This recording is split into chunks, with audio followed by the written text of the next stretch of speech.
Elaine was very active with her church family. Her artistic ability was exhibited through the years, and she belonged to the Esther Circle, the altar guild in this church. She also enjoyed spending time with the Monday morning quilters. Many fine quilts were created by these ladies. She enjoyed art, Scrabble, jigsaw puzzles, senior bus trips, reading, spending time with family, and grand and great-grandchildren. No one ever went hungry from her table with her family or friends. Elaine is survived by 3 daughters, Cindy Storbeck of Babbitt, Minnesota, Tammy Gilmore of Lakeville, Minnesota, and Teresa Hagi, no, is that right? Hey, there we go, of Prior Lake, Minnesota. 4 grandchildren, Angela, Tony, Rachel, and Jason. 3 great-grandchildren, Keegan, Shea, and Leo, and numerous nieces and nephews. She was preceded in death by her parents, her husband Glenn, son James, and 7 brothers and sisters and their spouses. She is the last of the family. Elaine is home with her Lord and loved ones, and we will meet again for that glorious reunion. Until then, we ask that the Lord would give Elaine rest. May her memory be richly blessed by all of us.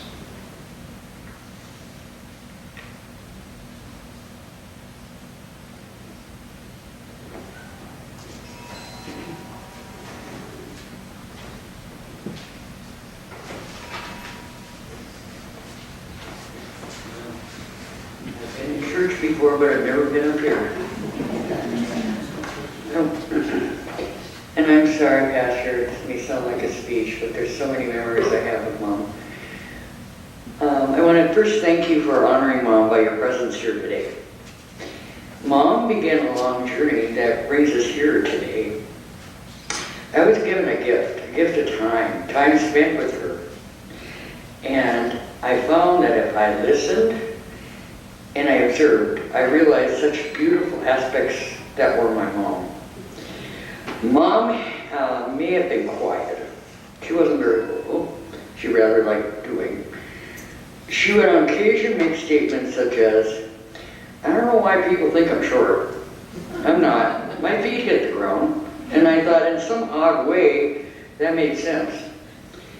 And also, when I get to heaven, I don't want to sit around in a cloud strumming a harp. I want to be put to work. Well, Mom, if there's an art department in heaven, you're going to be there, and I look forward to your future work. Mom was a woman of faith. She showed her faith in doing. She showed her faith in quiet, behind-the-scenes way. That was just her way. Whether it was participating in church or circle projects or requests for special items that could use her attendance, she loved to work and always regarded it as her duty to share with others. Mom believed in prayer. Big prayer warrior. She would always remind me that she prayed every night for a list of people or prayer requests that came across, and for the family. And at one point she said she even prayed for a couple of presidents. And all I know is that a mother's prayers are pretty special. I know they have kept me safe many a times, I'm sure. Mom was an artist. Many know that. I knew that she was gifted in the department, and in many examples here you see with her banners being displayed. But she loved to create, whether it was a poster or a new banner. Mom was asked once how she prepared for making a banner. And she replied, I say a prayer, then let God use me. That was Mom's way. I observed Mom in the creation of her banners and just how carefully the letters were cut or other elements were put on the banner. I knew it was not to be done until it was just right with her. What I did know, that I would not see the dining room table till it was done. She was in her zone. Mom expressed her art in many ways. One example were birthday cards, and our family can attest to that. Now, the original card was beautiful as it is, but Mom thought it needed just a little add-ons and a bit of Mom. And they were quite the art projects. They were very beautiful with all the add-ons that she had put in all Mom. A card that might have required one stamp to mail now required extra postage. I do treasure the one I have. Mom had a servant's heart. Whether with family, friends, or complete strangers, no one ever went hungry at her table. On occasion when we would arrive home late to find Mom awake, and she would always respond, "Are you hungry?" as she was walking to the kitchen to do so. Or on a surprise appearance, I found that I might look up to see a hand extended with a bowl of sliced apples for me. And she would just say, "I thought you might like a treat." "Thanks, Mom."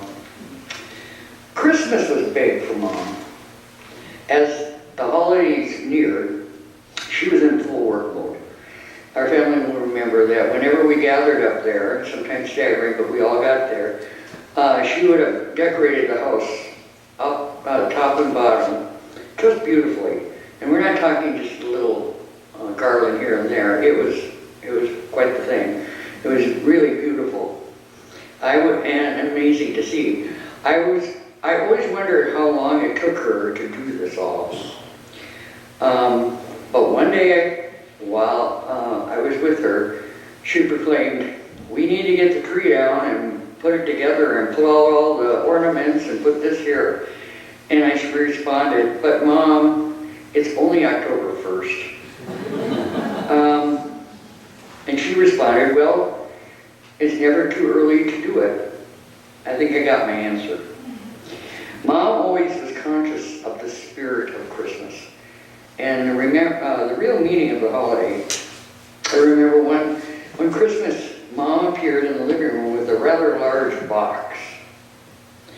And it was beautifully decorated, as she does.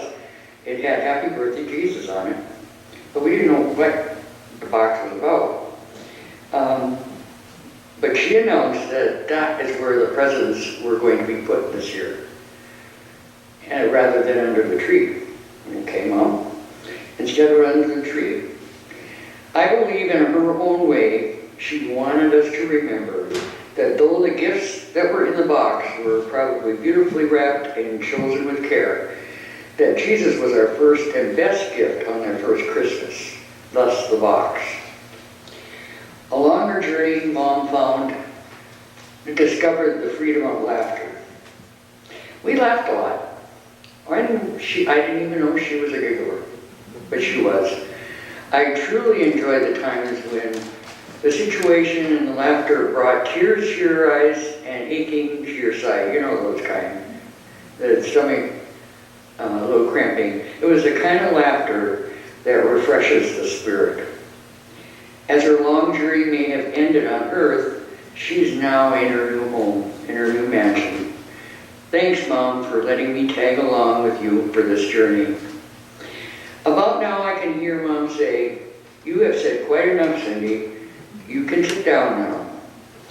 But before I do, I would like to say to Mom, thank you for being a great mom. You were loved, and you will be missed. And thank you for being the loving and kind person that you were. We will meet again one day. And on that day, I have one request. I request to keep the coffee pot on. But this time, we will bring the cookies. I love you, Mom. Rest in peace.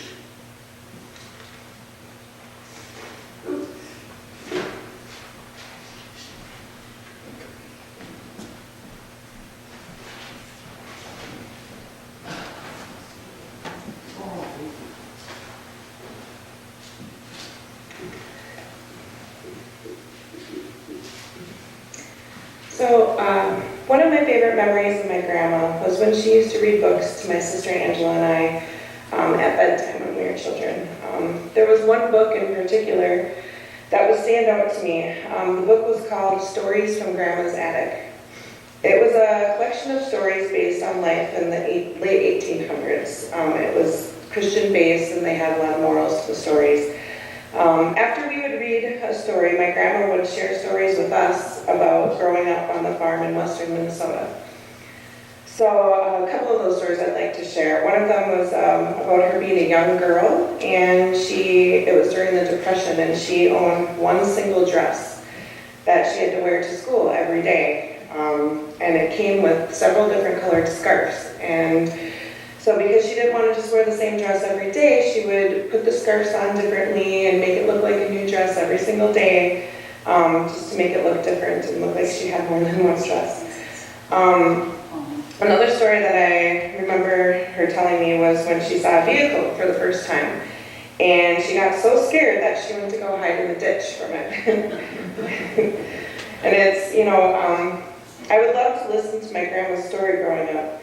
And it's hard for me to imagine how different things were back for her then compared to how things are at this time.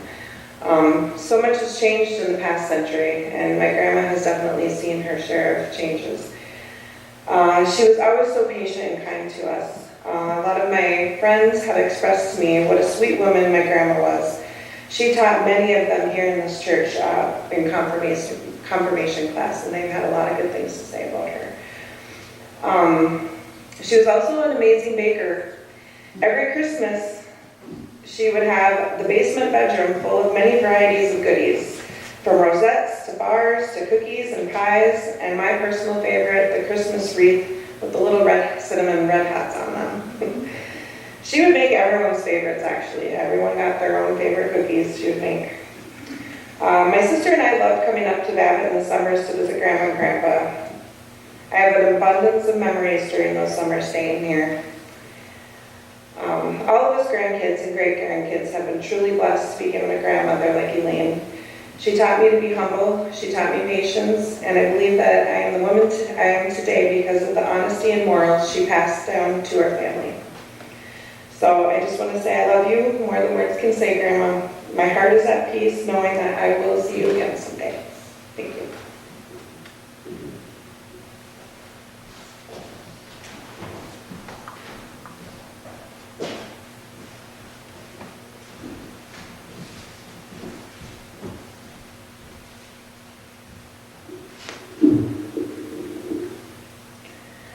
From how I remember Grandma, she was a very good person. She helped everybody in this church. She made all these banners. She helped with the church a lot. Her husband helped build the whole church, and she was just a very nice lady. She had a lot of friends. She was the last one in her family that lived. I think it's happy that she's now up in heaven with her family because she had so many people up there. She had her dad, her mom, her 8 brothers and sisters. She had her grandmas, her grandpas, her aunts, her uncles. She had all this family. And now we have to wait until we can see her too. And that is a good thing because we need to live our life on earth. We can't just go up into heaven like that. I remember the last thing she ever said to me, like when she still had Alzheimer's, was, "I love you." I said it to her, and she had Alzheimer's, and that was at last Christmas, and she said, "I love you back." At her house, I got my first Lego set there, and that was one of my best memories, because I love Legos now. So, what I just have to say about Elaine Storbeck is that she's a very good person, and she deserves to be in heaven, and I love her.